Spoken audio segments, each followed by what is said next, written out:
Dia adalah tahanan paling aneh di penjara wanita. Yang lain duduk dan menunggu untuk mati. Dia terus berolahraga setiap hari. Orang lain berkeliaran dengan santai. Dia berlatih setiap hari dengan sekuat tenaga. Saat bekerja, dia juga mengambil kesempatan untuk melatih lengannya. Bahkan di hari hujan ini, dia masih gigih dalam berlari 15 putaran. Alasan dia sangat rajin berolahraga, bukan karena ingin kabur dari penjara, tapi karena ada kebencian di hatinya dan ingin balas dendam. Suaminya hilang beberapa bulan yang lalu, dan hanya menyisakan asuransi besar.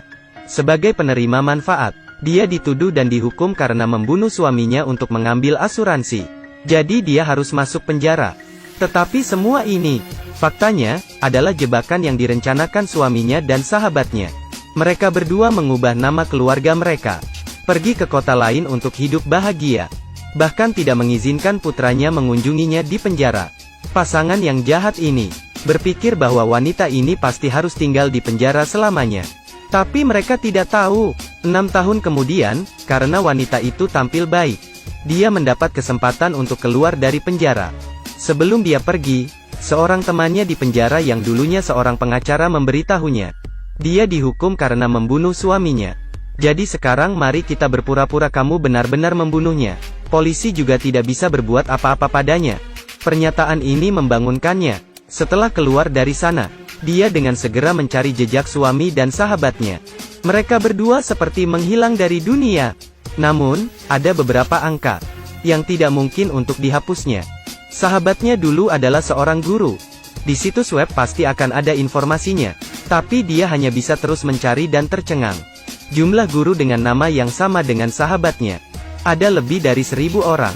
Menggunakan cara bodoh untuk menemukan mereka satu persatu pasti tidak akan memberikan hasil apapun. Dia juga tidak punya banyak waktu. Jadi dia menyelinap ke sekolah tempat sahabatnya dulu bekerja, mencari ke setiap sudut. Akhirnya dia menemukan identitasnya. Tepat pada saat itu, polisi juga datang. Dia dengan cepat melarikan diri. Dengan kemampuan yang dipelajari di penjara, dia loncat dari atap. Polisi tidak dapat mengejarnya. Tapi mau bagaimana lagi karena terlalu banyak orang. Akhirnya ia ditangkap lagi. Tidak peduli bagaimana dia berteriak. Mereka bahkan tidak mendengarkan permintaannya yang menyedihkan. Masih memaksanya untuk kembali. Wanita ini belum membalas dendam. Bagaimana dia bisa merasa tenang tentang hal itu? Saat dalam perjalanan kembali ke penjara keesokan harinya, dia terus berkata pada polisi di sampingnya, dia sudah difitnah. Dia tahu dia telah berbicara sampai ke titik di mana polisi merasa terganggu. Dia berhenti, memborgolnya ke pintu mobil, kemudian pergi minum kopi. Tapi dia lupa, kunci masih tergantung di sana. Sementara polisi mengabaikan pekerjaannya, wanita itu telah menemukan cara untuk melarikan diri. Bagaimana cara membuka borgol ini? Dia melihat pipa air di belakangnya. Ada jalan. Yang pertama adalah mengganti mobil. Kemudian injak pedal gas. Borgol dan pipa air mengeluarkan percikan api tetapi masih belum putus. Dia terus mengatakan itu berulang-ulang. Hampir terlepas borgolnya. Tapi kemudian polisi yang membawanya melihatnya. Dia masuk ke mobil, melakukan yang terbaik untuk menghentikannya. Dia berpikir lebih baik jatuh. Wanita mengemudikannya ke laut. Air laut mengalir masuk. Tanpa pilihan lain, polisi membuka borgolnya untuk menghindari kecelakaan. Dia menghargai kesempatan itu, mengambil pistol dan berenang ke laut. Ketika polisi datang untuk menangkapnya, dia dipukul dan pingsan. Setelah itu polisi diselamatkan oleh penyelamat. Tapi dia lolos dengan lancar. Dia dengan cepat melarikan diri ke kampung halamannya untuk menemukan ibunya. Melihat putrinya yang baru saja melarikan diri dari penjara, dia tidak berkata apa-apa, hanya mengambil uang yang disimpan selama bertahun-tahun. Dia percaya putrinya tanpa syarat. Dia membawa uang itu. Wanita itu terus melaju dengan motif balas dendamnya. Pertama dia ingin menangkap suami dan sahabatnya. Ia berpura-pura ingin membeli mobil. Dia memberitahu penjualnya, bisakah Anda memeriksa catatan kredit saya? Lihat apakah saya mampu membelinya. Oke, tolong beritahu saya nomor kartu jaminan sosial Anda. Kemudian wanita itu memberitahu nomor kartu jaminan sosial sahabatnya. Ia menemukannya di file sahabatnya. Penjual memberikan nomor tersebut pada rekannya. Memeriksa wanita itu. Hanya dengan cara ini, wanita ini memiliki data sahabatnya, termasuk alamat rumahnya. Dia segera pergi ke sana. bersiap untuk balas dendam. Siapa tahu, tetangga memberitahunya. Sahabatnya sejak 4 tahun lalu meninggal karena kebocoran di kolam gas. Ia tertegun. Bagaimana dengan suaminya? Ia mulai membolak-balik laporan berita tahun itu, mencoba untuk menemukan petunjuk apapun. Akhirnya dia menemukan sebuah foto. Dia menemukan lukisan di belakang sahabatnya, dari galeri favorit suaminya. Suaminya pasti memberikan lukisan itu.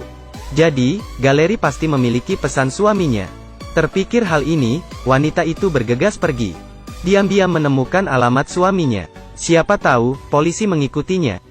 Ternyata saat penyelidikan semakin dalam, dia mulai percaya bahwa wanita itu telah difitnah. Jadi ia mencari bukti untuk membantunya membalikkan kasusnya. Tapi wanita itu tidak mempercayai polisi. Begitu melihatnya, dia langsung kabur. Dia ingin membalas dendam sendirian. Malam itu dia menggunakan baju yang cantik, datang ke pesta yang diselenggarakan oleh suaminya. Suaminya sekarang memiliki kekayaan yang berlimpah. Tidak ada yang tahu bahwa dia membuat kekayaannya dengan menjebak istrinya. Saat dia melihat istrinya, dia sangat terkejut. Dia tidak bisa mempercayainya. Wanita yang seharusnya berada di penjara benar-benar muncul di sini. Dia memohon pada istrinya untuk tidak muncul di sana. Kemudian ia berpura-pura mengatakan, dia tergoda oleh pacarnya saat itu. Jadi kamu membunuhnya? Wanita itu menatapnya dengan kejam.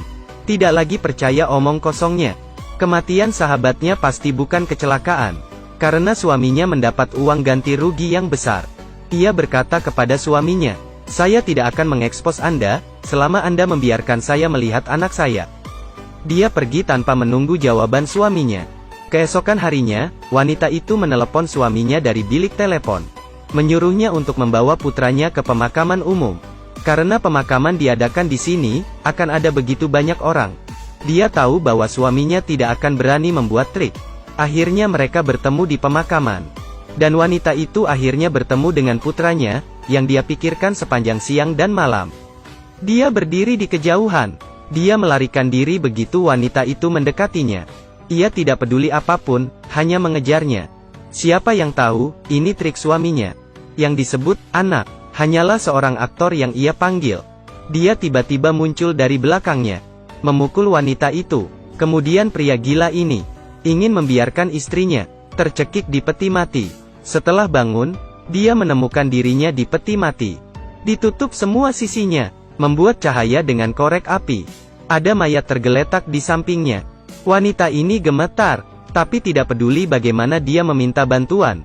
Tidak ada yang mendengar. Tetap tenang. Dia ingat dengan pistol yang dia bawa.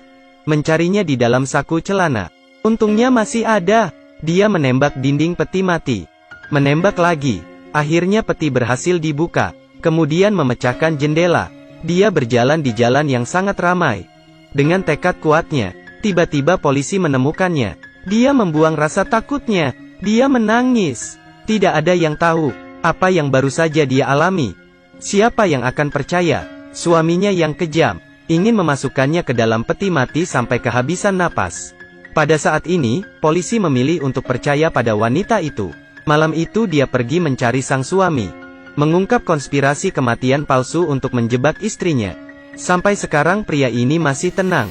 Ia menjanjikan polisi 1 miliar untuk tidak memberitahu kebenarannya. Polisi berpura-pura menerima suap, kemudian bertanya lagi, bagaimana dengan istrimu? Pria itu berkata dengan bangga, dia sudah mati, aku janji. Dia berbicara dengan sangat tenang, tidak ada belas kasihan, bahkan untuk istrinya. Saat itu istrinya masuk, apakah Anda ingin membunuh binatang berjubah ini dengan 1 tembakan? Tidak, itu terlalu murah untuknya. Wanita itu menelepon polisi sebelum ia datang. Suatu kali dia menjebaknya sebagai seorang pembunuh. Jadi sekarang dia menjebaknya sebagai pembunuh istrinya. Buktinya adalah rekaman percakapan dengan polisi tadi.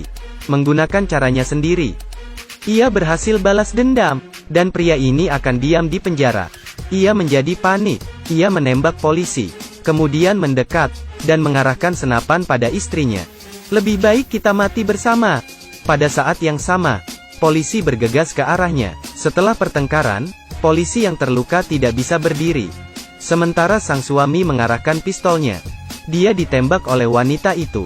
Tembakan kedua benar-benar mengakhiri kehidupan binatang ini. Semua sudah selesai. Ketidakadilan wanita ini. Karena perlawanannya, dia tidak usah masuk penjara lagi. Akhirnya dia bisa bertemu dengan anaknya. 6 tahun. Apa yang mendukungnya untuk menjadi kuat? Bukan sepenuhnya karena kebencian. Tapi, itu karena seorang ibu yang merindukan anaknya. Wanita itu datang ke sekolah putranya. Meskipun sudah 6 tahun, dia masih mengenalinya. Dia memanggil namanya, Marty. Marty.